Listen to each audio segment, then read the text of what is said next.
knowing their dad. You see what I'm saying? And even though, you know, he was in and out, whatever, but my mom allowed me and was an example to me to let me know that, okay, just come and watch. And then she filled that void as a father for my child and being there. So she just, with her wisdom and with her words, it made me look, and that's the best, y'all, advice that my mama has ever given me. Because me and my child probably been living on the street somewhere.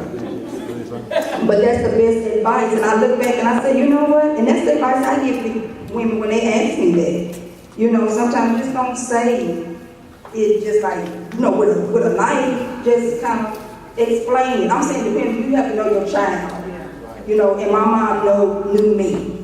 You know, so it worked for us. I also like to say speaking seasons helps too. It just might not be the season.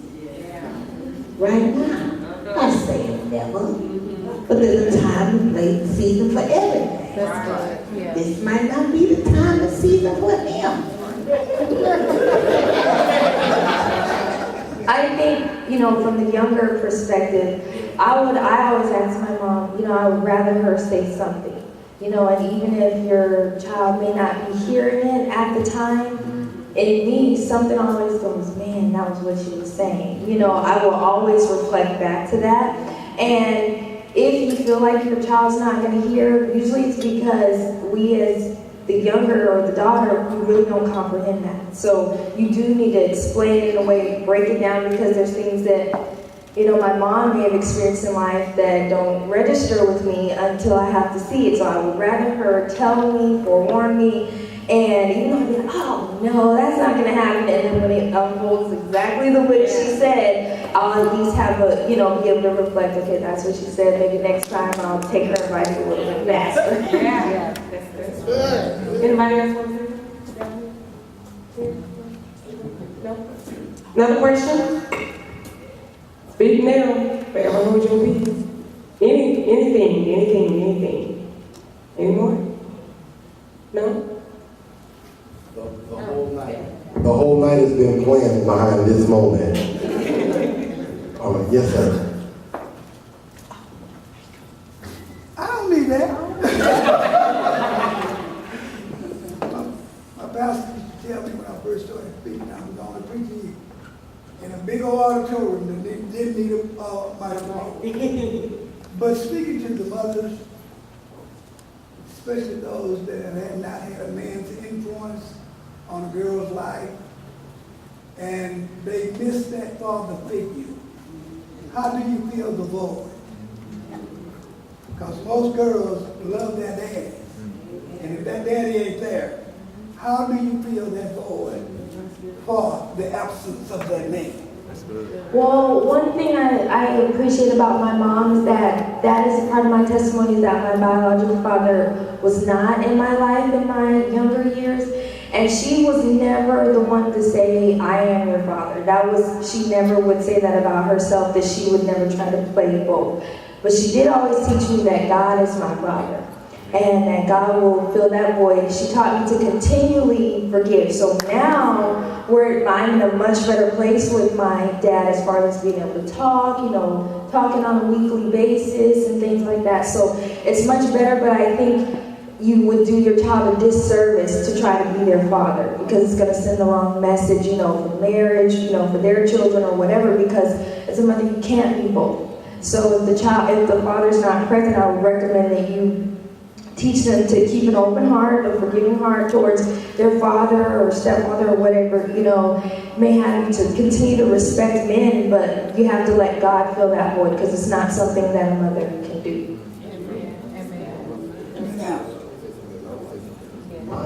From a male's point of view, with that question, my mother raised 5 kids, 4 boys, and 1 girl. She never played the role of our dad. She played the good role of our mom. But I love what you said, Pastor Majesty. She did train us that God was our father. My dad's natural name is Merle, but when he went there to provide, she taught us mentally that Jehovah is keeping these lights on. And keeping this gas on, putting food on the table. And she instilled that in us. And that was a powerful question that you asked tonight, and how, because this generation, we're losing this generation behind the parents that are not filling that void for the male being there. And she, God bless you, though, that's powerful. And she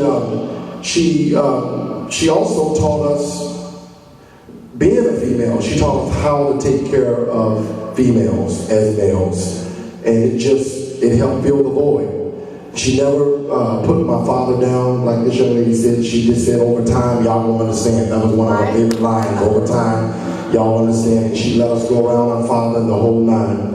But I thank God for my mother, because she did. I don't think that, from a male's point of view, I'll say this. I don't think that nobody can really ever feel the void, even though that God does play the role in our life. But nobody can really feel the void of your father not being there. And I want to say, for the men in the house, when you have babies, take care of your children. If you don't stay with the woman, you still have a responsibility, because your seed made the child.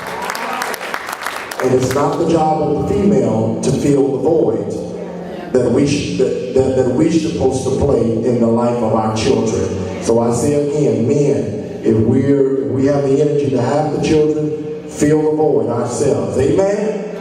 All right. Pastor,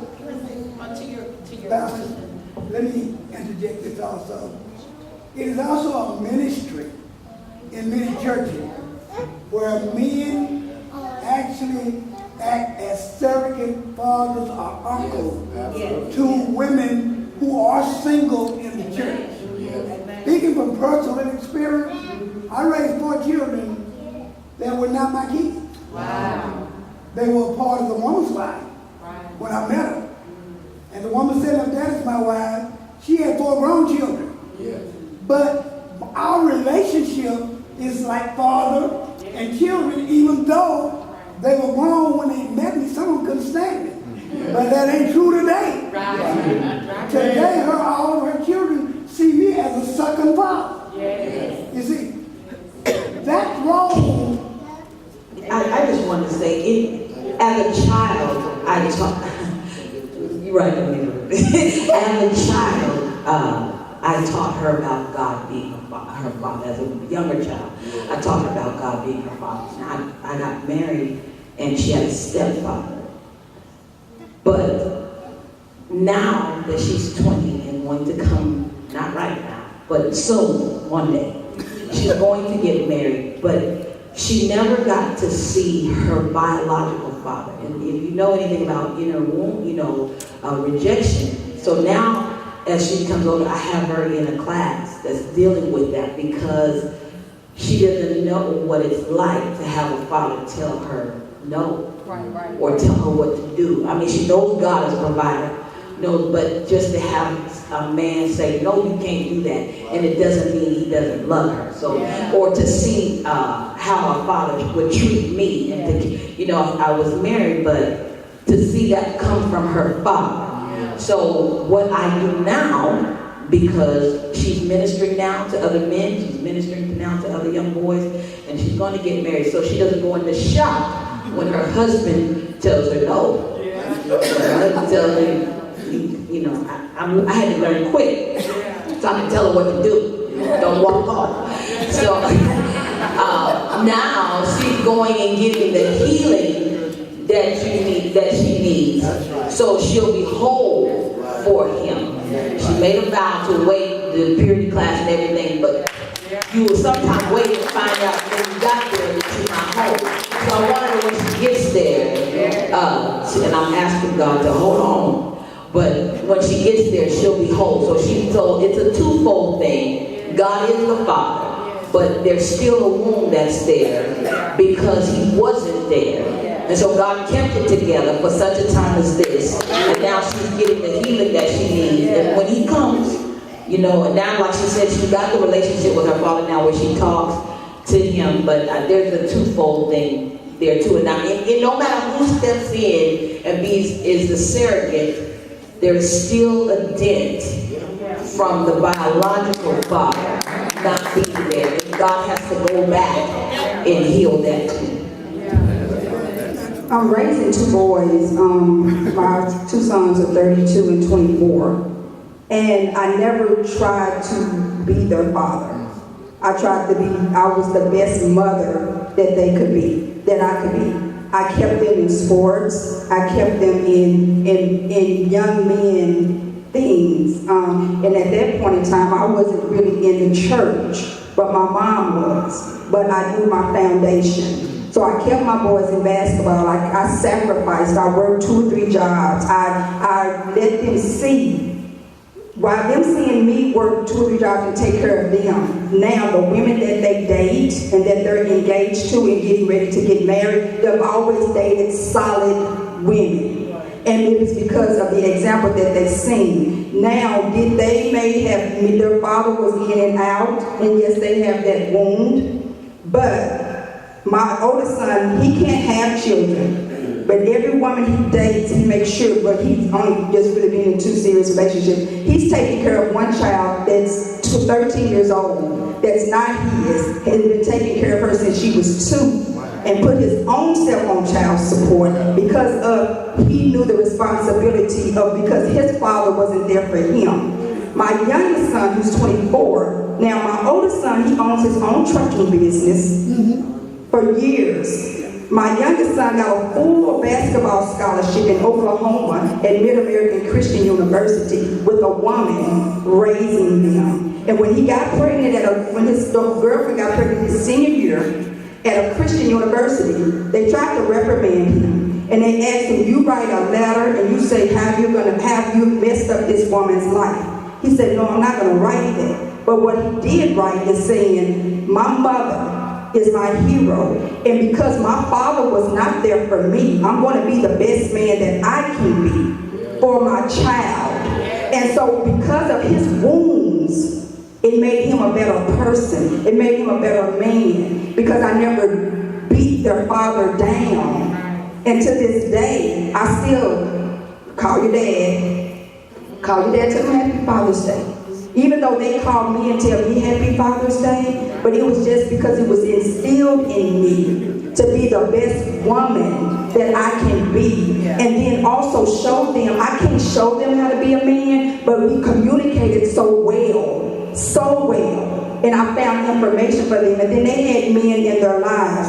But I was very careful of the men that they were around because of things that went on, even if they said that they was holy men. So my children, the biggest thing was the communication line. If it's your uncle and they touch you, if it's your granddad and they touch you. So I wasn't a man, and sometimes you don't have that opportunity because I wasn't in the church. They had grandfathers that was there, but they didn't see the right things. So my thing is sometimes the man isn't there, isn't available. But still don't give up, especially if you got boys, and be the best woman you can be. Because believe me, that will determine what type of women that they get. And my boys right now will not date a lazy woman. Because they say, my mama didn't have to get no man to take care of her bills. And I ain't gonna get with no woman that can't work and sleep around. So you can still do it, you know what I mean? Just don't take the place of the man because you can't. Just teach them the best way that you can. I just want to, just for a moment, that one thing about it, a woman, you be a mother, you want to cover because the father's not there, but you can only cover so much. And I noticed with at Lighthouse, like the brother was saying, that at Lighthouse, Ella Calloway would always tell the men, the women that had boys especially, say, look out there and see some of the brothers that, that you can trust, that is filled with the Spirit of God, and are honest, that to take your son out and let him have some dealing with the brothers, because that's a place a mother can't go. And even with my daughter, my oldest daughter, at Lighthouse there was a minister named Ella Ross. And my daughter was so fond of them. And we were such a family together. Ella Ross was considered to be her brother, and also a father. And she had to let me know because I was a little bit covered to that. I didn't want nobody to take my place. So she would tell me, Mama, I don't need a mother, because he was married. So I don't need a mother, but I do need a father. And Brother Ross would talk to Shanette and talk to my girls, and it was such a relationship, and that really helped her. So we as mothers, we can do a lot for our girls and for our boys, but it needs to be a time a man figure to come in their life. I think it helps prepare them for the future. Yeah. And with the wisdom of God, and I like what you said, that we as women, we can do so much, but we want to prepare our girls, our boys for the whole road, for the long run. When they get married, that way it kind of helps them know what to expect from the man and how to react. And I thank God for that, even though I was bringing it up. Amen. Young person, we'll take one more. Oh, Jazz. And then after Jazz, we just do one more question from a young person, like a teenager. And then we'll be out of here. Mario got a question. Okay. Then we'll be out of here. And I'll just be real quick. I grew up with a single mom after my parents divorced. And there's some things that you just have to let a child just take in place because they can't understand what's going on with adults, and you can't let them get in. The reason why I say that is because when I got older, I got to meet my dad's side of the family because I was curious, because when you don't have your real father there, I'm not talking about a stepfather, you're talking about the person whose last name you have, it's an identity that's lost. And when my son and his mom and I broke up, I kept my son faith because I didn't want him to go through what I went through. But I went to go visit Cleveland, Ohio. I went down there to go visit my dad's side of the family. And I see why my mom kept that way.